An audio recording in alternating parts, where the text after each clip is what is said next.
Hello guys, जय जगन्नाथ। आज मु आपण मानक गोटे सुंदर नीति शिक्षार गपटिए कहबी जार नाम हेउची सुनार अंडा। गोटिए दिनर कथा।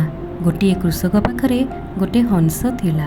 प्रत्येक दिन गोटिए लेखाई सुनार अंडा देउथिला। कृषक सेही अंडा को बिकुथिला एवं निज परिवारर भरण पोषण पई उपयुक्त पैसा खर्च करि पारुथिला। थरे कृषक भाबिला कि ताकू एमिति आहुरी सुनार अंडा मिलिब तो से बहुत सारा पैसा पाइब एवं गोटे धनी लोक हेजिब। कृषक हंसटी को मारी ताकू काटी ता पेट भितर सबु सुनार अंडा को बाहर करियार विचार कला।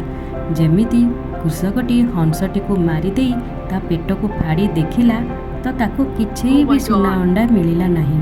मूर्ख कृषक को पश्चाताप ହେଲା कि से तार लोभ गुण जोगु निजर शेष साधन भी नष्ट करि देइछि।